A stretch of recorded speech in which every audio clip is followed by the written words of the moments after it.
Every regular army strives for a standard weapon. The Americans have used the fabled M16. The Russians have deployed the dependable AK series. In the days of the Raj, the British used the controversial Lee Enfield throughout their empire. A standard weapon is required to equalize the training and preparedness of forces across the board. It is vital for implementing uniformity during wartime and also makes logistics simpler.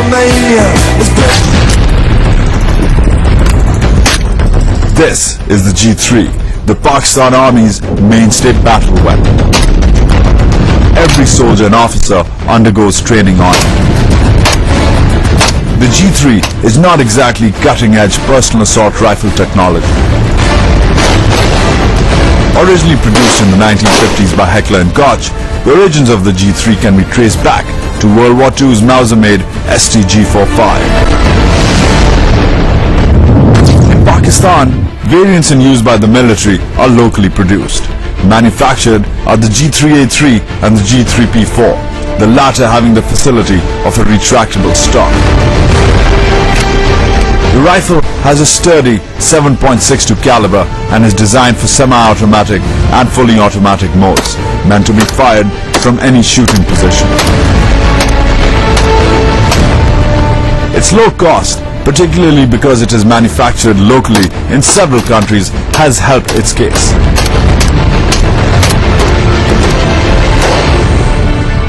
Let's talk about the weapon. Why has the Pakistan Army chosen this particular weapon? Is it user friendly?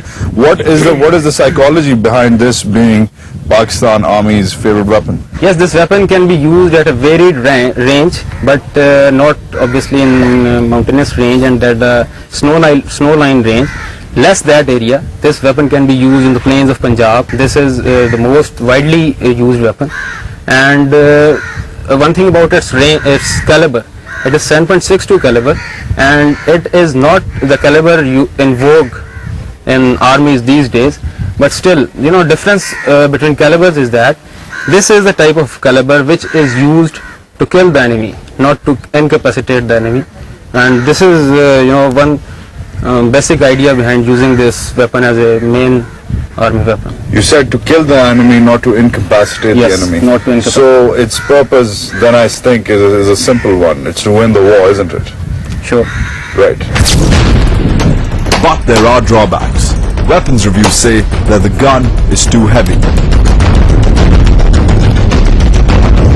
Compared to most modern assault rifles of other armies, which on average weigh no more than 3.5 kilograms, the Pakistani G3A3 weighs a hefty 4.5 kilos. Considering infantry troops move with heavy backpacks carrying munitions and supplies during wartime, this is a major shortcoming. Also, compared to the mainstay rifles of other armies, the G3 has the least effective range. Another issue is its control.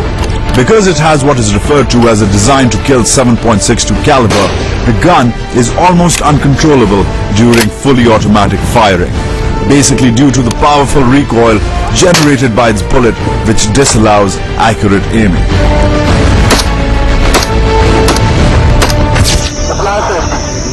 That is why the army trains its soldiers to fire this weapon in semi-automatic mode. This delivers accuracy and economy at the same time. Though at one stage, more than 50 countries either deployed or manufactured the G3 worldwide, most Western forces have now phased out the weapon. Similarly, militaries from many developing countries are also dropping the weapon and moving on to new, more versatile assault rifles. But considering that the G3 is a totally indigenously produced weapon, from its muzzle to its stock, the army stands by this dependable machine. For a country which has suffered from a series of arms embargoes, such independence is vital for national security. But the Pakistani G3 is a battle veteran, though ironically not in Pakistan. In the 1980s, the Sri Lankan government purchased a few thousand Pakistani-made G3A3s to fight against the Tamil Tigers with some success. But now, those rifles have been replaced.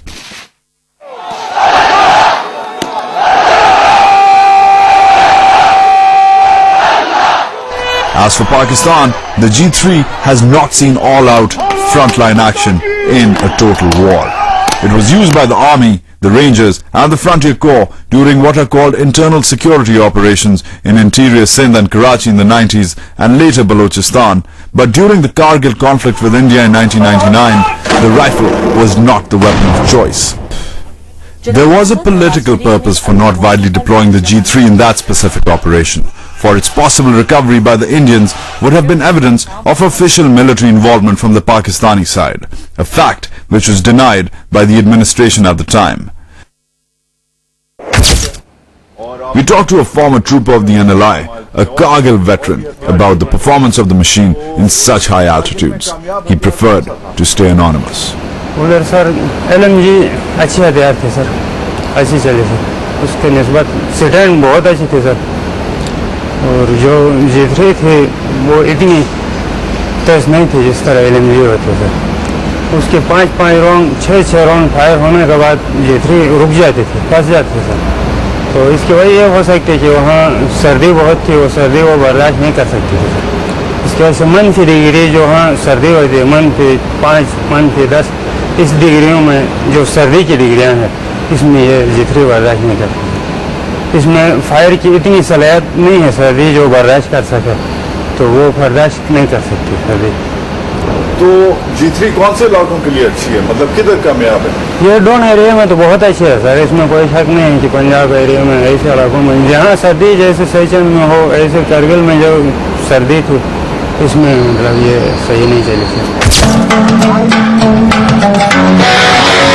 That is why perhaps in another conflict in another part of the country, the G3 is not the only weapon being used by the army. Most of Fatah and Swat is a ridge-lined and mountainous area, and engagements with militants do not usually exceed more than a few hundred meters. The weapons of choice in Fatah and Swat, at least for the militants, are dated and modern variants of the famous or infamous AK-47. Recently, the army and paramilitary troops have had to adapt and are using different versions of the AK in regular and special forces operations in that new theatre of conflict. There is no doubt that when it was introduced, the G3 was dependable. Till Pakistan faced a threat in the plains and deserts from across its eastern border, it was the right choice for its forces. But today, as the security environment and the theatre of conflict have changed, there is a need for Pakistani forces to evolve their weaponry as well. Still, the G3 is what it is, the best friend of the Pakistani infantryman.